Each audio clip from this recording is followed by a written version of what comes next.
आपका स्वागत है आपके YouTube चैनल महाऋषि क्लासेस पर। हम लोग अभी तक परसेंटेज पढ़ रहे हैं। आज हम लोग परसेंटेज का अगला भाग पढ़ेंगे जिसमें आपको अच्छे अच्छे क्वेश्चन देखने को मिलेंगे जो previous year SSC CGL, SSC CPO, SSC CHSL आदि में पूछे जा चुके हैं या जो है एग्ज़ाम ऑफ व्यू से, एग्ज़ाम की दृष्टि से इम्पॉर्टेंट क्वेश्चन है। पहला क्वेश्चन आपके सामने लिखा हुआ है, किसी चिड़ियाघर में कुछ खरगोश तथा कुछ कबूतर हैं। कुल सिरों की संख्या 280 तथा कुल पैरों की संख्या 820 है, तो कुल कबूतरों की संख्या ज्ञात कीजिए। हमसे जो क्वेश्चन पूछा गया है, किसी चिड़ियाघर में कुछ खरगोश तथा कुछ कबूतर हैं, कुल सिरों की संख्या 280 है तथा कुल पैरों की संख्या 820 है, तो हमें निकालना है कि कुल कबूतरों की संख्या ज्ञात करनी है हमें कि चिड़ियाघर में कितने कबूतर हैं। इस क्वेश्चन को हम लोग कई तरीके से सॉल्व कर सकते हैं। जैसे पहला जो हमें सॉल्व करना है, यहाँ क्या है, कबूतर हम लोग लिख रहे हैं, क्या कबूतर, और दूसरा जो है क्या है, खरगोश है। क्या है, खरगोश है। तो दूसरा क्या है, खरगोश है। ठीक है। आप लोग जानते हैं कबूतर के कितने पैर होते हैं? कबूतर के 2 पैर होते हैं। कितने? 2 पैर होते हैं। और जो खरगोश है, खरगोश के कितने पैर होते हैं? 4। इसका मतलब 2 + 2 लिख लें। कितने पैर होते हैं? 4 पैर खरगोश के। तो हमने कबूतर के पैरों की संख्या कितनी? 2, और खरगोश के पैर कितने? 4। तो हमने 4 को तोड़ करके ब्रेक करके 2 + 2 हमने लिख लिया, 2 + 2 हमने कर लिया। और जो कुल सिरों की संख्या है वो कितनी है? 280। कितनी है? सिर कितने हैं? 280 सिर हैं। ठीक है। पैर कितने हैं? 820 हैं। तो आप एक बार बताइएगा, अगर हम ये कह दें कि कबूतर और खरगोश के 2 ही 2 पैर होते, कितने? 2 ही 2 पैर होते, कुल पैरों की संख्या कितनी है? 820। अगर कबूतर और खरगोश दोनों के 2 ही 2 पैर होते तो 280 कितना? 280 सिर और 2 पैर होते तो कितने? 280, 2 0 0, 2 8 16, 2 दूनी 4, 1 5, मतलब 560। कितने पैर हो जाते? 560 पैर हो जाते जा करके। अगर कबूतर के भी 2 पैर और खरगोश के भी 2 पैर होते तब कितने हो जाते? 560। मगर हुए कितने हैं? 820। तो कितने ज़्यादा है? तो 820 से हम लोग 560 घटा देंगे, कितना? 0। यहाँ 12, 12 से 6 जाएगा 6, यहाँ 7, 7 से 5 जाएगा 2। तो 260 पैर ये क्या निकले? ज़्यादा है। ये 260 पैर ज़्यादा क्यों आए?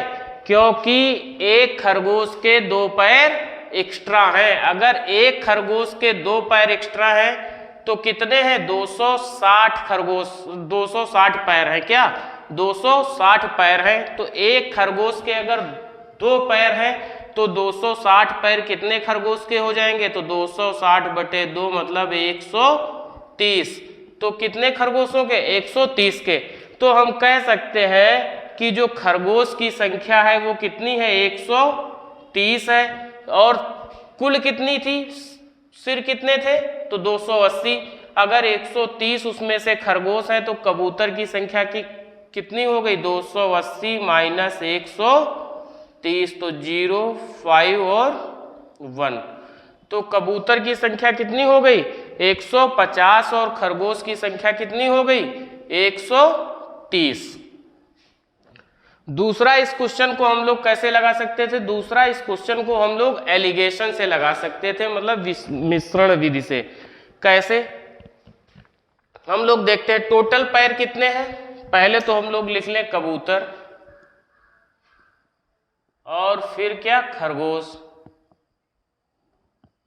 कबूतर और खरगोश।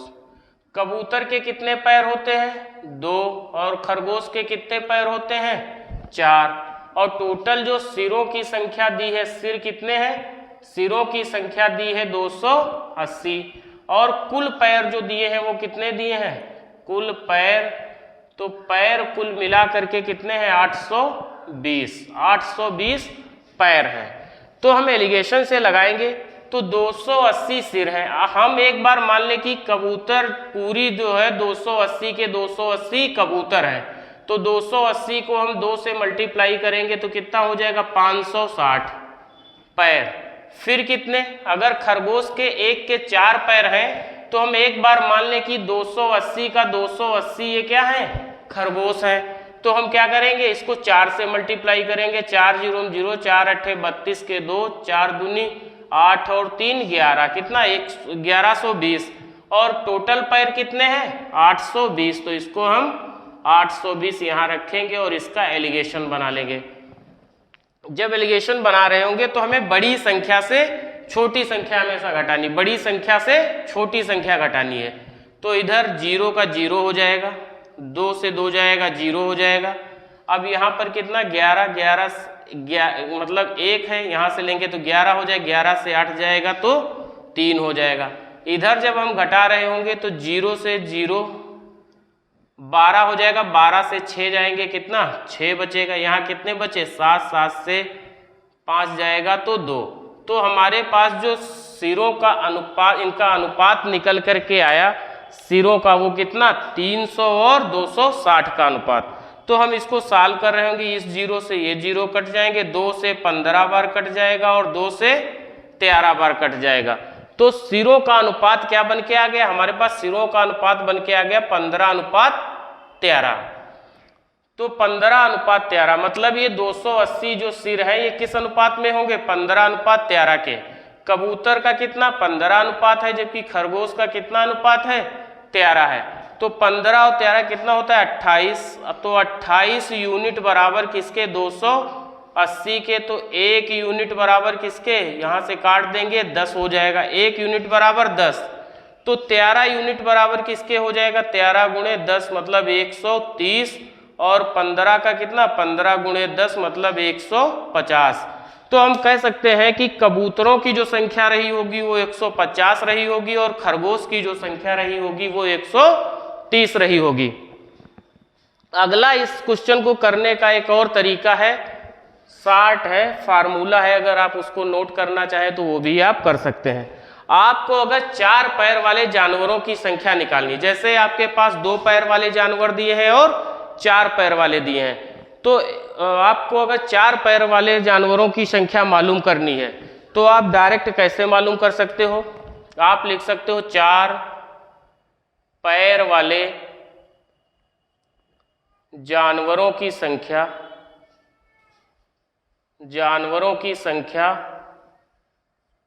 बराबर किसके हो जाएगी, आप पैरों की संख्या को पहले आधा कर दीजिएगा और सिरों की संख्या घटा दीजिएगा। आप क्या करेंगे पैरों की संख्या बटे 2 माइनस सिरों की संख्या, तो पैरों की संख्या कितनी है 820, तो 820 का हम लोग 1/2 या आधा कर देंगे और सिरों की संख्या घटा देंगे। सिर कितने हैं 280, तो कितना इसको हम काट रहे होंगे तो 2 चक्कू 8, 2 इक्कन 2, 410, 410 से अगर 280 हम लोग घटा देंगे कितना 0, 11 से 8 जाएगा 3, यहाँ कितना 2 यहाँ बचा 3, 3 से 1 जाएगा 2 जाएगा 1, तो कितना 130। तो ये 4 पैर वाले जानवरों की संख्या निकल करके आपके सामने आ गई। और 4 पैर वाले कौन है खरगोश, तो खरगोश की संख्या कितनी है 130। जब 280 टोटल सिर है तो अगर 130 उसमें से खरगोश है तो बचे हुए क्या होंगे कबूतर होंगे। तो हमें किसकी संख्या निकालनी थी कबूतरों की, तो कबूतर कितने 150 और खरगोश कितने हैं 130। तो यहां से ये जो 4 पैर वाले निकल के आपके सामने कितने आ गए 130 हो गए क्या ये 4 पैर वाले। 4 पैर वाले कौन है खरगोश, तो हम 280 से कितना घटा देंगे 130 घटा देंगे तो कबूतरों की संख्या निकल के आ जाएगी 150। तो कुल कबूतरों की संख्या ज्ञात करनी थी, तो कितना निकल के आ गया 150 आपके सामने कबूतर निकल के आ गए। आप इसका स्क्रीनशॉट लेना चाह रहे हैं आप स्क्रीनशॉट ले लीजिएगा। अगला क्वेश्चन हम लोग देखते हैं।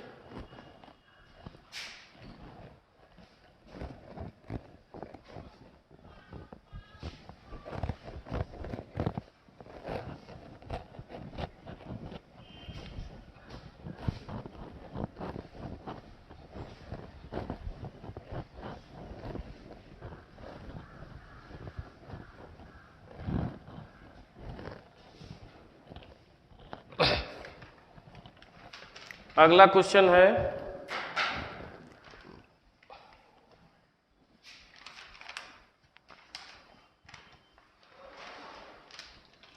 लिखा है चीनी के मूल्य में 20% की वृद्धि हो जाती है। चीनी के मूल्य में 20% की वृद्धि हो जाती है,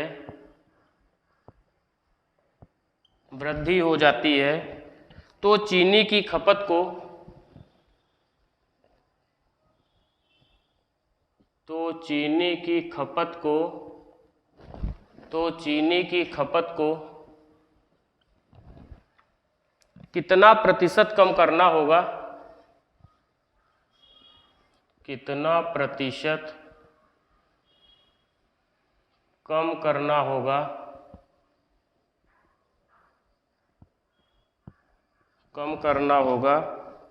ताकि खर्च अपरिवर्तित रहे, ताकि खर्च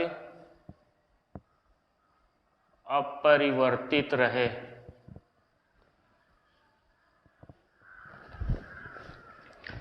क्वेश्चन कहने का मतलब है कि चीनी के मूल्य में 20% की वृद्धि हो जाती है, तो चीनी की खपत को कितना प्रतिशत कम करना होगा ताकि खर्च अपरिवर्तित रहे।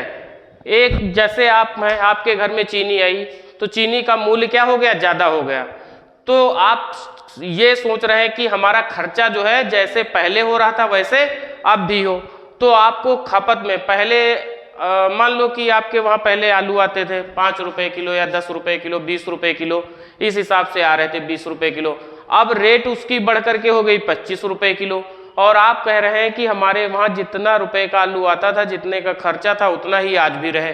तो क्या करना होगा, आपको आलू की मात्रा कम करनी होगी, आपको आलू कम खाने होंगे। तो वही है इसमें कि अगर आप खर्चे में अगर जो है रेट अगर महंगा हो गया है तो आपको खपत कितनी कम करनी होगी कि आपका खर्चा जो है वो अपरिवर्तित रहे, खर्चे पे कोई भी प्रभाव ना पड़े। तो हम लोग देखते हैं इस क्वेश्चन को। क्या है, चीनी के मूल्य में 20% की वृद्धि हो गई, तो 20% की आप लोग फ्रैक्शन जानते हैं, 20% बराबर होता है 1/5 के। कितना होता है, 1/5। 1/5 बराबर होता है 20% के। इसका कहने का मतलब है कि पहले और अब, ये आप एक चीज देख लो, पहले और अब। पहले आपके वहां 5 यूनिट का खर्चा था, अब 20% जब बढ़ गया तो 5 से कितना हो गया, 6 हो गया। कितना हो गया, 6 हो गया। आप ऐसे समझो कि पहले आप 5 रुपए खर्च कर रहे थे, अब कितना खर्च कर रहे हैं, 6 रुपए खर्च कर रहे हैं। तो कितना ज्यादा खर्च कर रहे हैं, 1 रुपए ज्यादा खर्च कर रहे हैं। कितना, 1 रुपए। और आप सोच रहे हैं कि हमारा खर्चा पहले के ही इतना रहे, हमारा खर्चा 5 रुपए ही रहे। तो आप क्या करेंगे, 1 और अब कितना है, 6, तो 6 और गुणे में 100 कर देंगे। तो 1/6 आप जानते हैं कितना होता है, 16 सही 2/3%। तो आपको अपना खर्चा 16 सही 2/3% कम करना होगा, तब आपके खर्चे पे कोई भी प्रभाव नहीं पड़ेगा। आप इस क्वेश्चन को नोट कर लीजिएगा, स्क्रीनशॉट ले लीजिएगा। अगला क्वेश्चन हम लोग देखते हैं।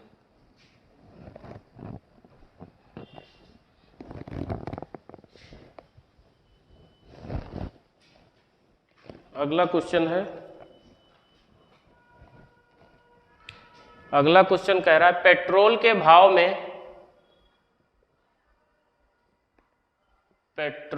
भाव में 14 सही 2/7% वृद्धि हो जाने के कारण,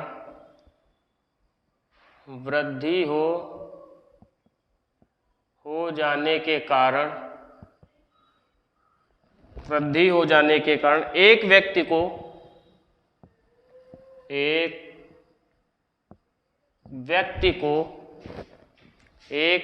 को अपनी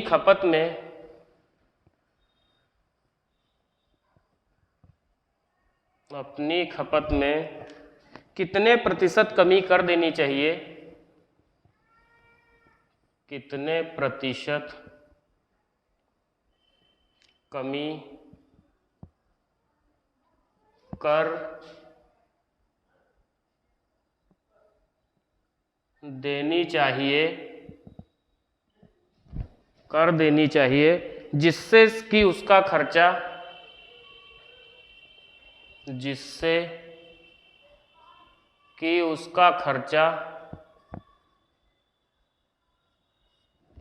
अपरिवर्तित रहे।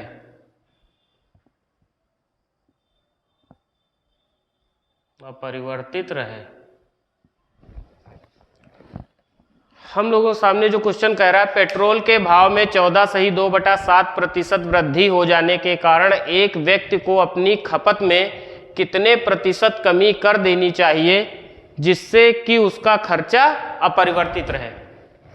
तो हम लोग देखते हैं 14.2/7% की फ्रैक्शन होती है कितनी, 1/7। कितनी, 1/7 बराबर होता है 14.2/7%। तो आप ऐसे समझो, पहले क्या था, पहले वो आप 7 यूनिट का खर्चा कर रहा था, मगर अब क्या हुआ, 7 यूनिट पहले कर रहा था, अब 7 पे एक यूनिट एक्स्ट्रा होने लगा, तो कितना होने लगा, 8। आप ये कह सकते हो कि पहले वो 7 रुपए खर्च कर रहा था, अब कितना कर रहा है, 8 रुपए खर्चा कर रहा है। तो कितना ज्यादा कर रहा है, एक। अब आपको क्या करना है, आपको जो अब खर्चा होना उससे पहले पे लेके जाना है। तो आप क्या करेंगे, 1/8 और गुणे 100। तो 1/8 आप जानते हैं कितना होता है, 1/8 या 100/8 होता है कितना, 12 सही 1/2 या 12.5%। तो आपको क्या, आपको खपत जो है वो 12.5% कम करनी होगी, तब आपका खर्चा अपरिवर्तित रहेगा, बढ़ेगा नहीं। फिर ये स्क्रीनशॉट आप ले लीजिए। नेक्स्ट क्वेश्चन है हमारे, हम लोग नेक्स्ट क्वेश्चन देख रहे हैं। नेक्स्ट क्वेश्चन कह रहा है,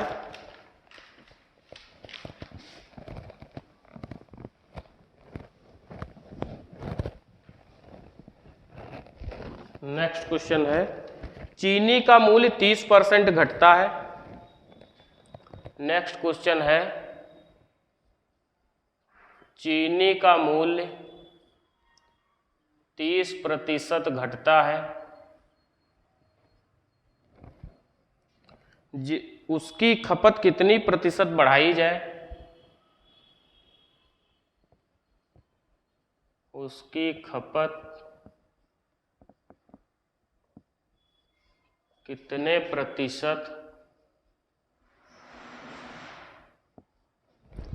प्रतिशत बढ़ाई जाए, कितने प्रतिशत बढ़ाई जाए जिससे कुल खर्च में 10% की कमी हो, 10% की कमी हो। क्वेश्चन हमारा कह रहा है, चीनी का मूल्य 30% घटता है, उसकी खपत कितने प्रतिशत बढ़ाई जाए। कितना घट रहा है, 30% घट रहा है। कितना, 30%। चीनी का मूल्य 30% घटता है, उसकी खपत कितने प्रतिशत बढ़ाई जाए जिससे कुल खर्च में 10% की कमी हो। कितनी कमी हो, उसके कुल खर्च में 10% की कमी आ जाए। तो हम लोग देखते हैं, मान लो कि पहले जब वो खर्चा कर रहा था तो उसका खर्चा 100 यूनिट होगा। कितना होगा, 100 यूनिट या 100% था, और फिर 30% घट गया। इसका मतलब अब कितना हो गया, 70 यूनिट हो गया। कितना हो गया, 70 यूनिट। कब, जब 30% घट गया। तो 30% जब घट गया, 100 यूनिट पहले था, 30% घट गया तो कितना बचा, 70 यूनिट बचा। अब कह रहा है उसकी खपत कितने प्रतिशत बढ़ाई जाए जिससे कुल खर्च में 10% की कमी हो। कितनी कमी हो, 10% की। मतलब कहने का मतलब है कि कुल खर्च में कितनी कमी हो, 10% की केवल कमी हो। ये 10% की कमी हो, मतलब 30% की कमी न होकर के कुल खर्च में कितनी, 10% की कमी हो। तो 10% की कमी होगी तो कितना बचेगा, 90। कितना बच जाएगा, 90। तो आप देखिएगा 90 और 70 के बीच का डिफरेंस कितना है, इनके बीच का डिफरेंस हमें देखना है। इसके बीच का डिफरेंस कितना है 20 का। अब 20 से हमें नहीं, अब हमें केवल इसको कहां से लेके जाना है 90 तक लेके जाना है। कहां तक 70 नहीं करना है, 70 को हमें कहां से लेके जाना है 90 तक। तो कितना डिफरेंस है 20 का, किस पे 70 पे, तो 100 पे कितना हो जाएगा आप जानते हैं। यहां से इसको काट देंगे तो 2/7 बराबर, आप जानते हैं 1/7 बराबर होता है, 1/7 बराबर होता है 14 सही 2/7% के। तो 2/7 बराबर कितना हो जाएगा 28 सही 4/7% के। तो 2/7 बराबर कितना आ जाएगा 28 सही 4/7%। तो कितना कम करना होगा 28 सही 4/7% जो होगा वो हमारा आंसर हो जाएगा। इसके बाद हम लोग नेक्स्ट क्वेश्चन देखते हैं।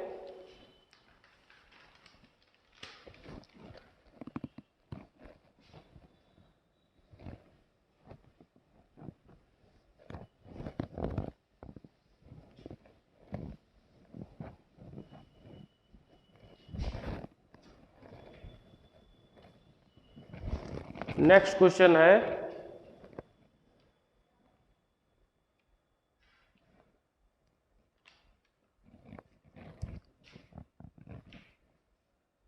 पेट्रोल के मूल्य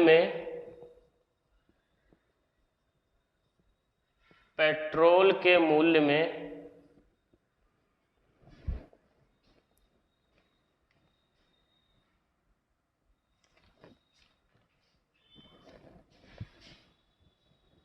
अगला क्वेश्चन है हमारा, पेट्रोल का मूल्य 20% घटता है। कितना 20% घटता है,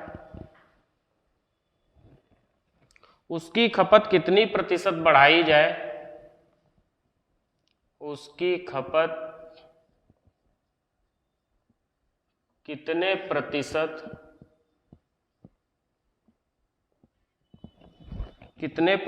बढ़ाई जाए,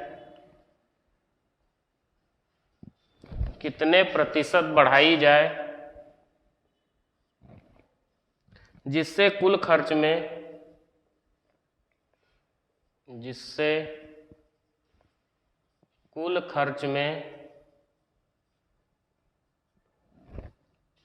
4% की कमी हो।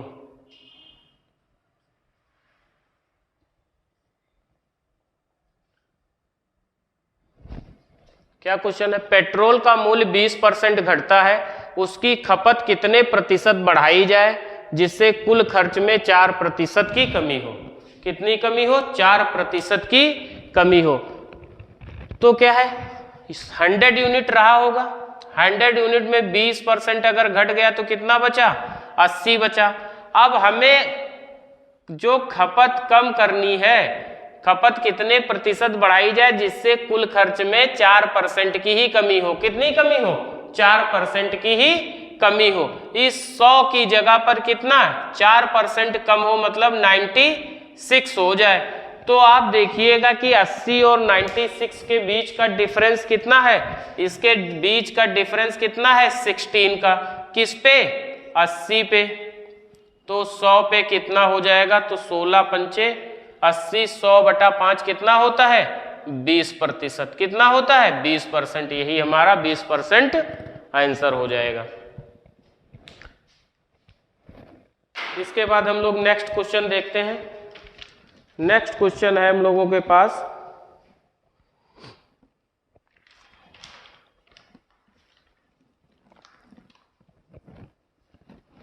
नेक्स्ट क्वेश्चन है, इसको हम लोग मिटा रहे हैं, नेक्स्ट क्वेश्चन देख रहे हैं।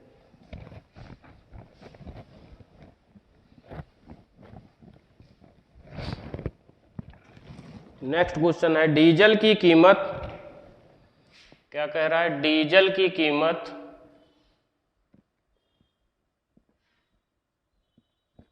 डीजल की कीमत 45 रुपये प्रति लीटर से बढ़कर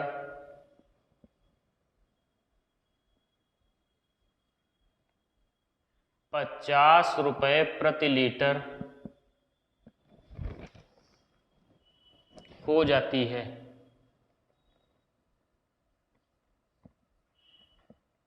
₹50 प्रति लीटर से बढ़कर 45 रुपए प्रति लीटर से बढ़कर ₹50 प्रति लीटर हो जाती है। डीजल की खपत को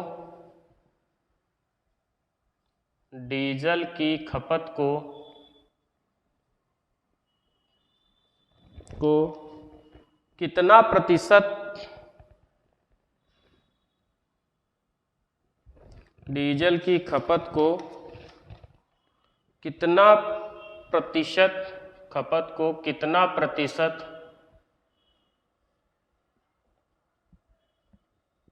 कितना प्रतिशत कम किया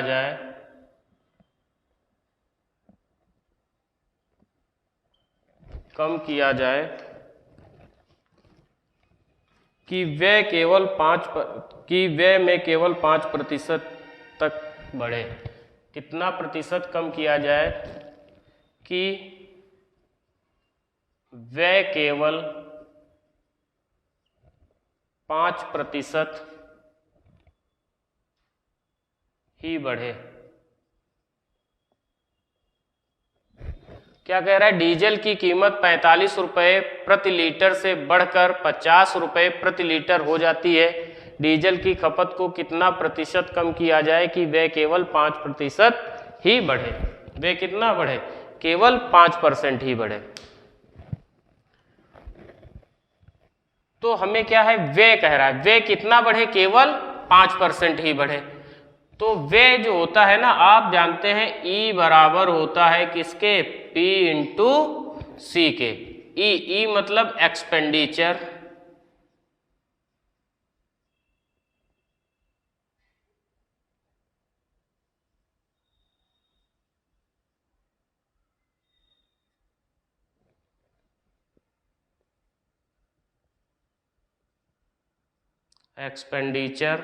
बराबर होता है प्राइस इंटू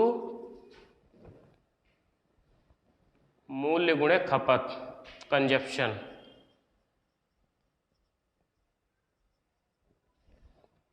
इंग्लिश की कोई गलती हो तो आप देख लीजिएगा। एक्सपेंडिचर मतलब होता है व्यय, बराबर होता है किसके? मूल्य गुणे खपत। किसके? मूल्य गुणे खपत के। तो हमें दिया क्या है? ई बराबर कितना दिया है? तो ई बराबर दिया है, कह रहा है कि केवल 5% ही बढ़े। तो पहले कीमत, प्राइस क्या है? पी बराबर कितना हो गया? 45 से बढ़ करके कितना हो गया? 50 हो गया। कितना? 45 से बढ़ करके 50 हो गया। तो और फिर व्यय केवल 5% ही आपको बढ़ाना है। तो 5% की फ्रैक्शन कितनी होती है? 1/20। 5% बराबर कितना होता है? 1/20 के। तो जो उसका एक्सपेंडिचर है वो 5% ही बढ़ाना है। तो ई बराबर कितना आ जाएगा? ई बराबर आपका निकल के आ जाएगा 5% का मतलब 1/20, मतलब 20 से कितना करना है आपको? 21 ही हो जाए। तो क्या निकालना है आपको? तो डीजल की खपत निकालना है। खपत मतलब सी आपको निकालनी है। क्या? सी निकालनी है। कंजप्शन आपको निकालना है। तो कंजप्शन कितना हो जाएगा? तो कंजप्शन बराबर, जब यहां से आप सी निकाल रहे होंगे तो सी बराबर आ जाएगा आपका, सी बराबर कितना? E/P के। सी बराबर क्या आ जाएगा? E/P के। तो ई कितना है? 20/45 और ये कितना हो जाएगा? 21/50। तो यहां से आप इसको काटना चाहे तो 5 से काट सकते हैं। 5 9 45 हो जाएगा और ये 5.50 हो जाएगा ना। तो इसको आप काट लें, 5 9 45 और 5 को 10 बार कर देंगे तो 20.200 और ये हो जाएगा 9 51 9 दूनी 18, मतलब 189।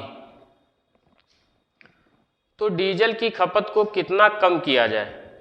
तो डीजल की खपत को कितना कम किया जाए? तो कितना? पहले 200 यूनिट खर्चा हो रहा था, तो 200 यूनिट से अब जो है कितना खर्चा हो गया है? 200 यूनिट से अब खर्चा उसका हो गया जा करके है कितना?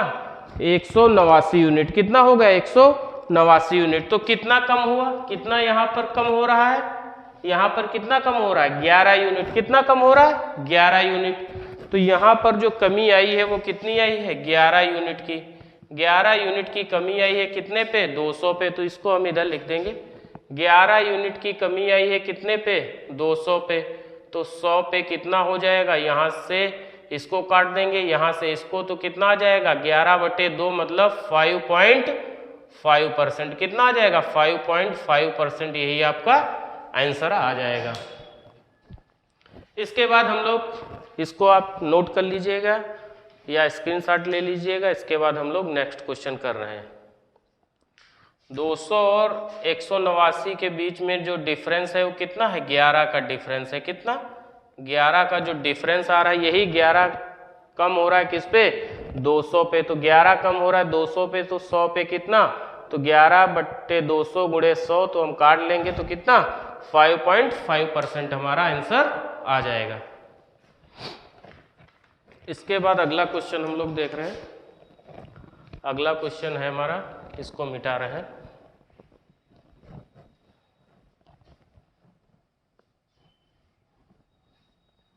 अगला क्वेश्चन है पेट्रोल डीजल की कीमत 60 रुपये से बढ़कर 75 रुपये हो गई। कितना? 60 रुपये प्रति लीटर से बढ़कर 75 रुपये प्रति लीटर हो जाती है। तो पेट्रोल की खपत को कितना प्रतिशत कम करना चाहिए या कितना प्रतिशत कम किया जाए ताकि बढ़ा हुआ खर्चा केवल 10% ही रहे? कितना? केवल 10% रहे। कितना? केवल 10% ही रहे। तो अब हमें क्या कहना? 10%। 10% क्या है? व्यय क्या है? ई। और जो पेट्रोल हमारा जो डीजल या पेट्रोल है वो 60 रुपये से बढ़ करके कितना हो गया है? 75 रुपये। तो 60 रुपये से बढ़ करके 75 रुपये हो गया। इसका मतलब 15 चक्कू 60 और 15 पचे 75। तो हमारा ये 4:5 निकल के आया। क्या? उसकी प्राइस पी बराबर कितना हो जाएगा? 4:5 के अनुपात में। फिर कितना बढ़ाना है? केवल 10% ही बढ़ाना है। तो 10% की आप फ्रैक्शन जानते हो कितनी होती है? 1/10। तो उसका ई जो होगा, ई बराबर कितना आ जाएगा? ई बराबर आपके सामने आ जाएगा कितना? 10 से बढ़ करके कितना हो गया है? 11 हो गया है। कितना हो गया है? 11। तो हमें निकालना क्या है? हमें निकालना है सी। क्या निकालना है? सी। और अभी आप जान रहे हैं ई बराबर होता है पी इंटू सी। तो सी बराबर किसके हो जाएगा? ई अपान पी के। किसके? ई अपान पी के। तो सी हमें निकालना है। तो सी ई कितना है? 10 और पी कितना है? 4। यहाँ पर ई कितना है? 11 और पी कितना है? 5। तो 10 पंजे 50, 11 चक्कू 44। तो 50 से कितना हो गया? 44 हो गया। कितना हो गया? 44।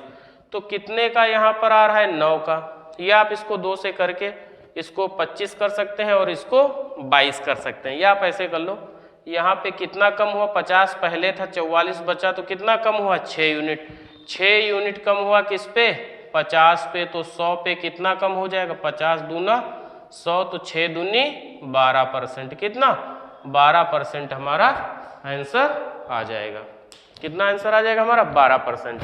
या आप इसको ये ना निकालते तो आप डायरेक्ट ऐसे निकाल सकते थे, जैसे 50 और 44 का अनुपात था, तो हमें किस पे निकालना था? 100 पे। तो इस 50 का हम क्या कर रहे थे? दूना कर रहे थे 100। तो इसका भी हम लोग क्या कर देते? दूना कर देते।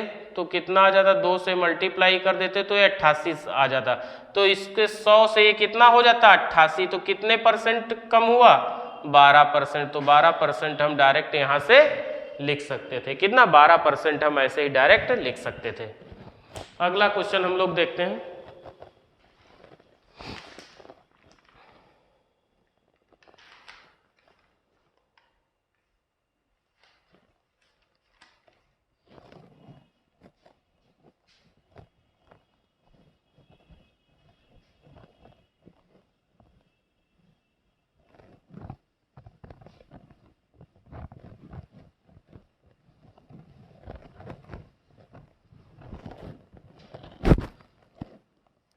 एक कंपनी में कारीगर द्वारा किए गए उत्पादन का, एक कंपनी में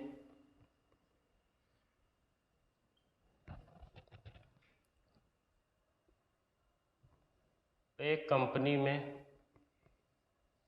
पहले कारीगर द्वारा किए गए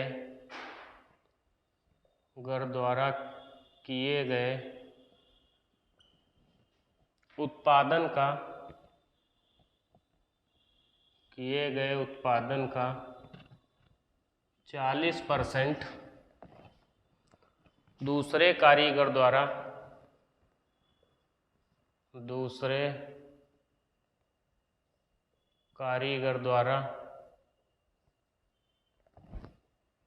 किए गए उत्पादन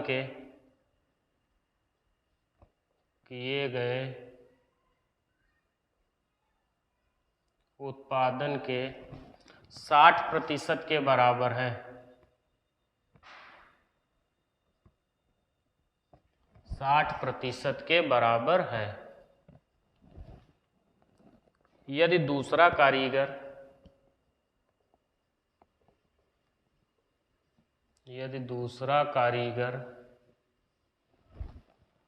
48 किताबें बनाए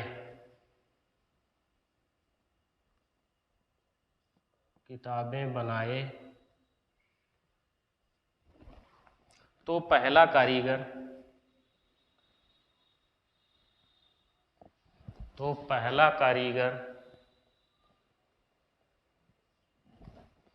कितनी किताबें बनाता है?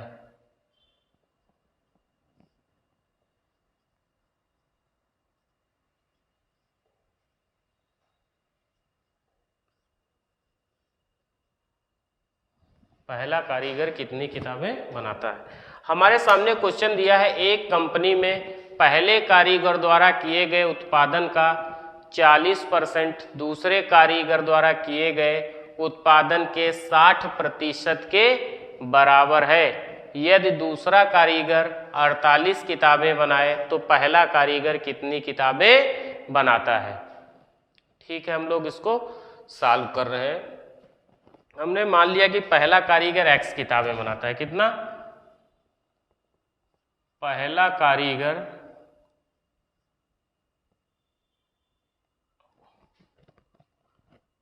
कारीगर किताबें बनाता है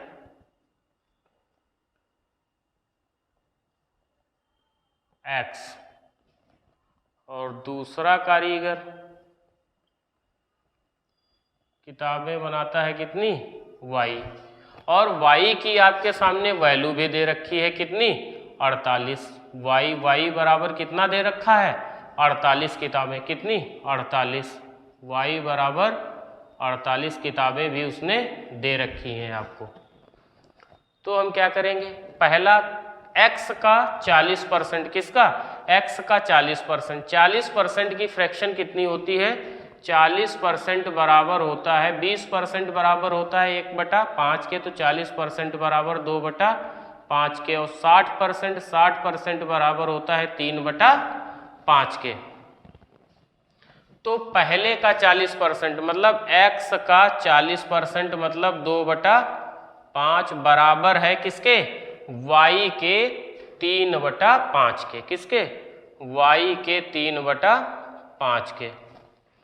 फिर क्या कह रहा है? तो हम लोग क्या लिख लेंगे? X 2x/5 बराबर Y बराबर कितना दिया है? 48 दिया है, तो Y बराबर 48 × 3/5 हो जाएगा। कितना?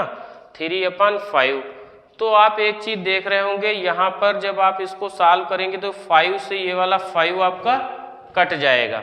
उसके बाद 2 से इसको करेंगे तो ये 24 टाइम कट जाएगा। तो x बराबर कितना आ जाएगा? x बराबर 24 को 3 से मल्टीप्लाई करेंगे तो 24 दूना 48, 24 तिहाई 72। यही 72 आपका आंसर आ जाएगा। तो पहला कारीगर कितनी किताबें बना रहा था? X किताबें बना रहा था, तो कितना आ जाएगा? 72 इसका आंसर आपके सामने आ जाएगा। आप इसको स्क्रीनशॉट ले सकते हैं। अगला क्वेश्चन हम लोग देखते हैं। फिर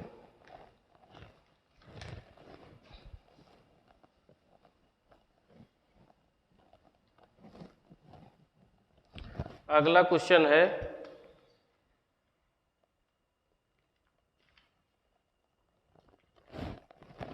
हम लोगों के सामने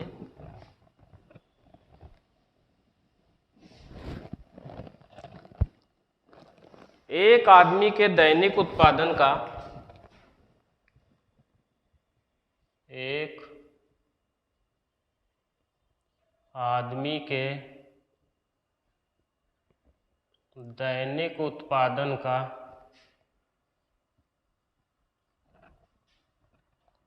33.1/3%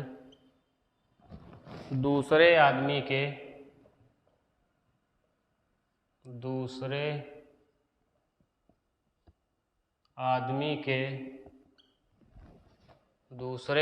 के दैनिक उत्पादन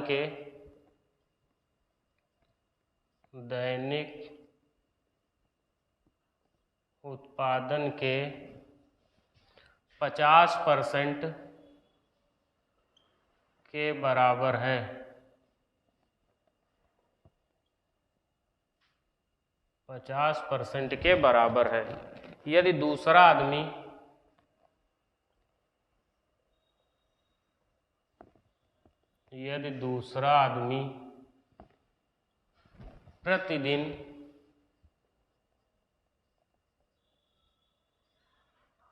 प्रतिदिन 1500 पेंच बनाता है, 1500 पेन बनाता है,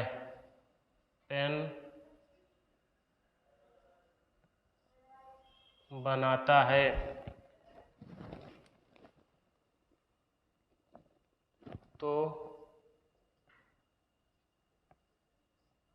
पेन बनाने में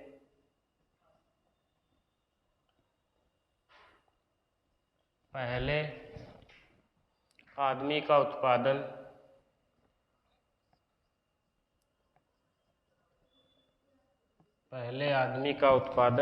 कितना है?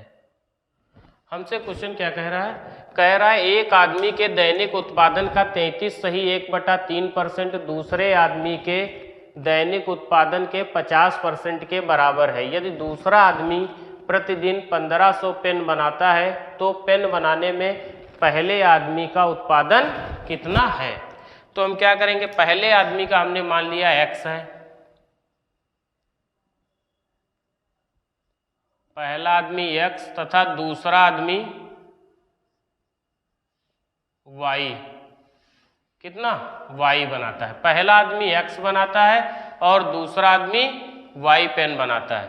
और आपके सामने दिया भी है यदि दूसरा आदमी प्रतिदिन 1500 पेन बनाता है कितना, तो y बराबर दिया भी है कितना, 1500 पेन दिया है। तो हम क्या लिख सकते हैं, x का कितना 33.1/3%। तो 33.1/3% किसके होता है, 1/3 के। कितने 33.1/3% किसके होता है, 1/3 के।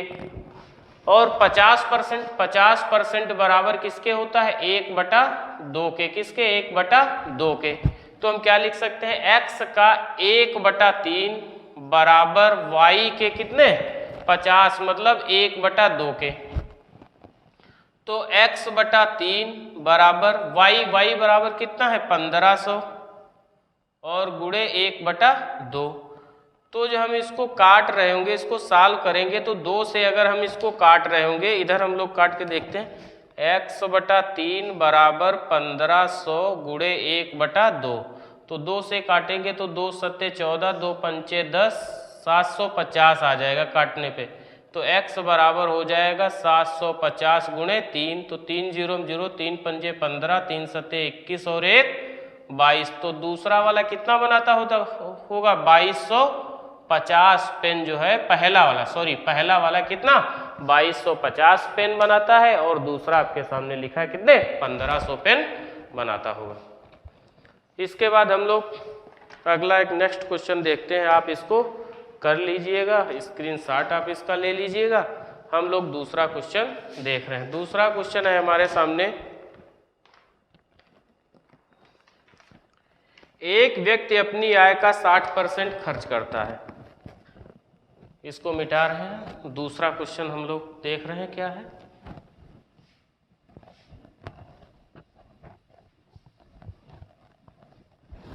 अगला क्वेश्चन है, एक व्यक्ति अपनी आय का 60% खर्च करता है।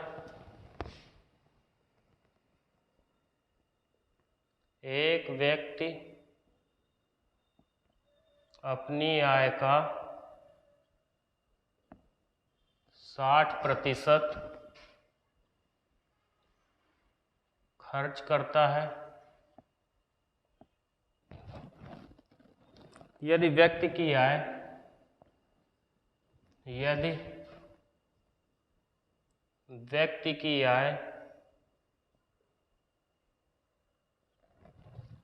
15% बढ़ती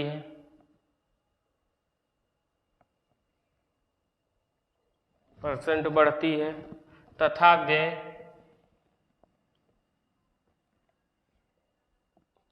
व्यय 15% बढ़ता है,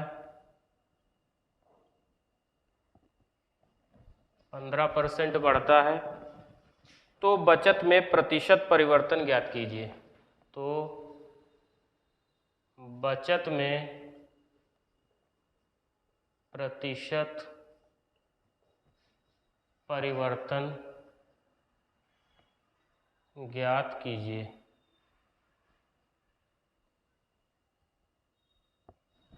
क्या कह रहा है? हमारे सामने क्वेश्चन लिखा है, एक व्यक्ति अपनी आय का 60% खर्च करता है। यदि व्यक्ति की आय 15% बढ़ती है तथा व्यक्ति का व्यय 15% बढ़ता है, तो बचत में प्रतिशत परिवर्तन ज्ञात कीजिए। मतलब व्यक्ति की आपको निकालनी है कि व्यक्ति की बचत कितने प्रतिशत बढ़ जाएगी। व्यक्ति की जो बचत होगी वो कितने परसेंट बढ़ जाएगी? जब उसकी आय 15% बढ़ी हो और उसका व्यय भी 15% बढ़ा हो। तो हम लोग देखते हैं इस क्वेश्चन को। व्यक्ति अपनी आय का 60%, क्या है, 60% खर्च करता है। तो 60% की आप फ्रैक्शन जानते हो, 60%, 20% बराबर कितना होता है? 20% बराबर होता है 1/5 के। तो 60% बराबर कितना हो जाएगा? 3/5 के। इसका मतलब उसकी आय कितनी थी? 5। व्यक्ति की आय कितनी थी? 5। ये उसकी आय थी। आय क्या थी? 5 थी। और वो 3 क्या था? उसका व्यय था। 3 क्या था? व्यय था। तो हम लोग यहां लिख लेते हैं व्यक्ति की आय व्यय। जब उसकी आय 5 थी, 5 यूनिट या 5 इकाई, और व्यय कितना है? 3 यूनिट है। तो आप एक चीज बताओ, अगर आपकी आय 5 रुपए हो, जैसे सपोज करो आप 5 रुपए आपकी आय है, आप 3 रुपए व्यय कर दे रहे हैं, तो बचत कितने की कर रहे हैं? बचत कितनी कर रहे हैं? 5 आय है, 2 की आप व्यय कर दे रहे हैं, तो बचत कितना? तो 3 का व्यय कर दे रहे हैं, तो बचत कितनी है? 2 की। आपकी कुल आय 5 रुपए है जैसे, और फिर आप 3 रुपए व्यय कर दे रहे हैं या खर्चा कर दे रहे हैं, तो बचा कितने रहे? 2 रुपए आप सपोज करो बचा रहे हैं। ठीक है। फिर अगर हम अनुपात में ये लिखा है, तो हम रेशियो में लिखी हुई संख्या को कुछ भी बढ़ा सकते हैं। इसको मान लो आप 50 कर दो, ये इसको 30 कर दो, इसको 20 कर दो, या आप इसको 500 कर दो, इसको 300 कर दो, और इसको 200 कर दो। रेशियो पे कोई भी फर्क नहीं पड़ेगा। तो फिर क्या कहा है? व्यक्ति की आय 15% बढ़ती है। आय कितनी बढ़ रही है? 15%। तो 15% का मतलब होता है 3/20। कितना? 3/20। तो पहले 20 बराबर 500 कर लीजिएगा, या 500 का डायरेक्ट 15% निकाल लीजिएगा। कितना? 500 का डायरेक्ट 15% आप निकाल लीजिएगा। तो 500 का 15% कितना हो जाएगा? 500 गुणे 15/100। कितना? 15 पंजे 75। कितना? 75। उसकी आय कितनी बढ़ गई? 75 बढ़ गई। व्यय भी 15 बढ़ गया। व्यय कितना बढ़ गया? वो भी 15 बढ़ गया। तो 15 तिया 45। 300 का 15% निकालेंगे, तो 300 का 15% निकाल लीजिएगा। कितना? 45। 45 उसका व्यय बढ़ गया। अब बचत कितनी उसकी बढ़ गई? आप एक चीज बताओ, अगर 45 रुपए उसकी आय बढ़ी, उसमें से उसने 45 खर्च कर दिए, तो बचाए कितने? 45 से 75 से हम 45 घटा देंगे तो बचत आ जाएगी 30। वही 30 उसकी क्या हो गई? बचत हो गई। अगर 200 रुपए पे 30 रुपए बचा रहा है तो 100 पे 15 बचा रहा होगा। कितने? 100 पे 15।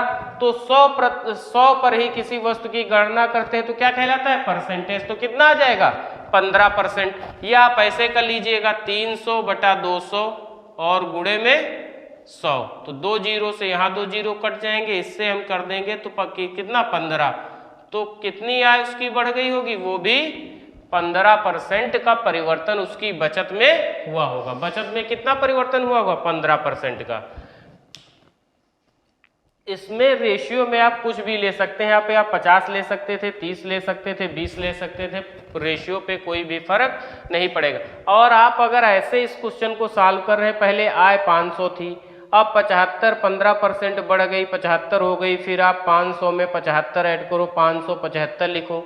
यहाँ 300 में 45 ऐड करो, 345 लिखो। फिर जो भी आए इससे 575 से फिर 345 घटाओ। ये सब लंबा प्रोसेस करना है। आप ऐसे समझिएगा, अगर उसकी आय 15% बढ़ी, इसका मतलब 75 आय उसकी बढ़ गई, और वे 15% बढ़ा है तो वे भी उसका 45 रुपये बढ़ गया। तो 75 रुपये आय में अगर वो 45 रुपये वे कर दे रहा है तो बचत कितनी कर रहा है? 30 की। यही 30 की बचत किस पे? 200 पे। 200 पे अगर वो 30 बचा रहा है तो 100 पे कितना बचा रहा होगा? 30 का आधा मतलब 15। और 100 पर ही किसी वस्तु की गणना करना क्या कहलाता है? प्रतिशत कहलाता है। नेक्स्ट क्वेश्चन हम लोग देखते हैं इसी का। इसमें लिखा हुआ है, एक आदमी अपनी आय का 75% खर्च करता है। कितना खर्च करता है? 75% खर्च करता है। यदि उसकी आय 20% बढ़ती है, कितनी? 20% बढ़ती है, तथा उसका खर्चा 15% बढ़ता है, तो उसकी बचत में कितने प्रतिशत का बदलाव आएगा? इस क्वेश्चन को हम लोग, इस आंसर को हम लोग मिटा रहे हैं। अगला आप आंसर देखिएगा। जैसे अगला क्वेश्चन हमारे पास लिखा है, एक व्यक्ति अपनी आय का 75% खर्च करता है। यदि व्यक्ति की आय 20% बढ़ती है तथा वे 15% बढ़ता है तो बचत में प्रतिशत परिवर्तन ज्ञात कीजिए। तो आप जानते हो 75% बराबर किसके होता है? 25% बराबर होता है 1/4 के। किसके? 1/4 के। तो 1/4 बराबर किसके होता है? 25% के। तो इसी का ही कितना गुना लिखा है? 3 गुना। तो कितना हो जाएगा? 3/4। कितना हो जाएगा? 3/4। इसका मतलब उसकी ये क्या है? ये उसकी आय है, और ये 3 क्या है? उसका व्यय है। अगर व्यक्ति की आय कितनी है? 4 है, तो व्यय कितना कर दे रहा है? 3। तो बचत कितनी कर पा रहा है? 3। 4 से 3 घटा देंगे तो 1।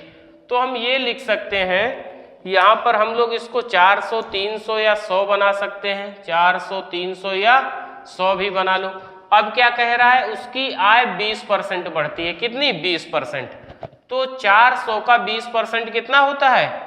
2 जीरो आप परसेंट निकालिएगा तो 2 जीरो काट के चलिएगा, तो 20 चक्कू 80। कितनी बढ़ी? 80।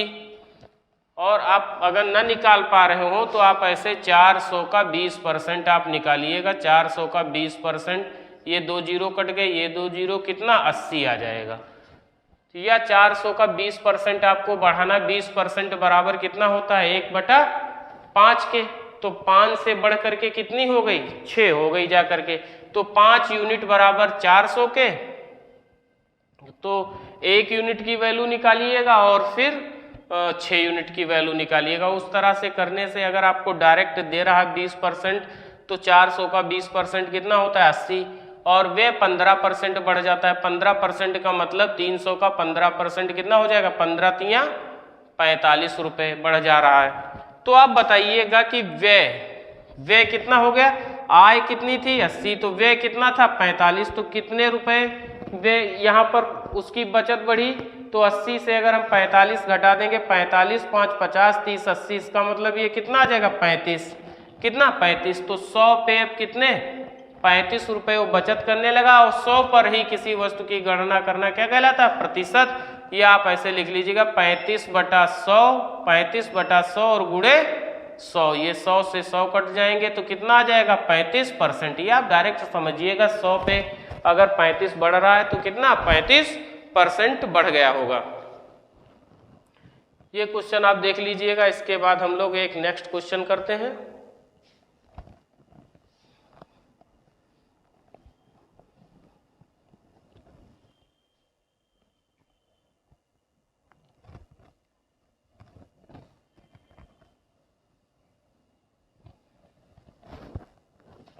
अगला क्वेश्चन है, एक व्यक्ति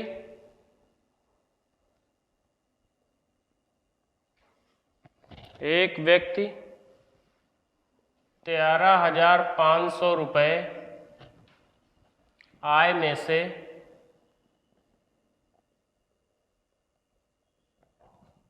9,000 रुपये व्यय करता है।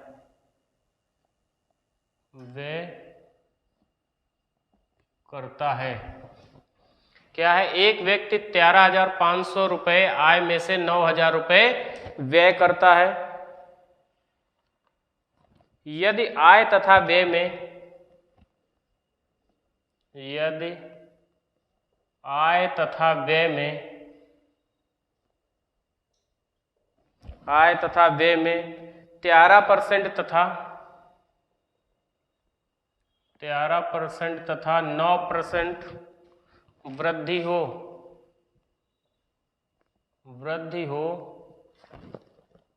तब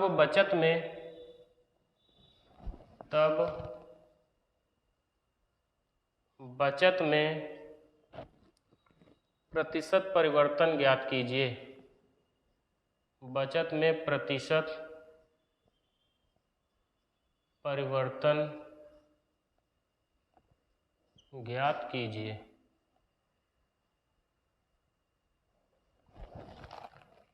ठीक है, क्वेश्चन कह रहा है आपके सामने, एक व्यक्ति 13,500 रुपये आय में से 9,000 रुपये व्यय करता है। यदि आय तथा व्यय में 13% तथा 9% की वृद्धि हो तब बचत में प्रतिशत परिवर्तन ज्ञात कीजिए। कहने का मतलब है कि एक व्यक्ति की आय 13,500 रुपये है, उसमें से वो 9,000 रुपये व्यय कर देता है। यदि आय तथा व्यय में 13% तथा 9%, मतलब आय में 13% की और व्यय में 9% की वृद्धि हो तब बचत में प्रतिशत परिवर्तन ज्ञात कीजिए। मतलब जो उसकी बचत है उसमें कितने प्रतिशत का परिवर्तन होगा। तो देखो, आप ये 13,500 आय न लिखिए, न 9,000 रुपये ये आय लिखिएगा। आप ऐसे समझिएगा, इस 13,500 और 9,000 रुपये का हम लोग क्या करते हैं, रेशियो बना लेते हैं। क्या करते हैं, रेशियो बना लेते हैं। यहाँ से ये 0 कट जाएंगे 2, तो 15 9 135 होता है, 15 छक्का 90। ठीक है, फिर कितना हो जाएगा, 3 तिहाई 9 और 3 दूना 6। तो जो रेशियो बन के आएगा वो कितना 3:2 का आएगा। इसका मतलब उसकी आय कितनी है, आय है 3, आय कितनी है 3 है, और व्यय कितना है 2 है। तो बचत कितनी है उसकी 1 की। 3 रुपये उसकी आमदनी है, 2 रुपये उसका खर्चा है, तो बचता कितना है 1 रुपये उसके पास बचता है। तो हम लोग इसको क्या कर लें, इसको हम लोग 300 कर लें और इसको 200 कर लें और इसको 100 कर लें। ठीक है, तो आय हमारे पास कितनी आ गई 300, व्यय कितना 200 यूनिट और बचत कितनी 100 यूनिट। आय कह रहा है कि आय में 13% की वृद्धि होती है। 13% कितना 13% जो है बढ़ जाता है। 13% का मतलब होता है, भी मैंने आपको बताया है कि 2 जीरो आप काट के चलिए, 13 तिया 39, कितना 39 की। फिर व्यय में कितना 9%, तो 2 जीरो काट के चलेंगे तो 9 दूनी 18। अब बताइएगा 39 आय बढ़ी, 18 व्यय किया, आय कितनी 39 बढ़ी, उसमें से उसने 18 व्यय कर दिया, तो बचा कितना 21। 39 से 18 घटा देंगे कितना 21। तो यहाँ पर कितना बढ़ा जा करके उसकी बचत कितनी 21। तो 100 पर 21 रुपये ही क्या कहलाती है, उसमें किसी भी वस्तु की 100 पर गणना करना ही क्या कहलाता है, प्रतिशत कहलाता है। या आप ऐसे कर लीजिएगा 21/100 × 100। ये 100 से 100 कट जाएगा तो कितना 21% जो है उसकी आय में परिवर्तन आया होगा। कितने का 21% का उसकी आय में परिवर्तन आया होगा। आशा करते हैं आपको क्वेश्चन समझ में आए होंगे। आप वीडियो को देखिएगा, घर पे क्वेश्चन करिएगा और आपसे निवेदन है आप क्वेश्चन को आप प्लीज चैनल को सब्सक्राइब करिए और शेयर करिए। Thank you.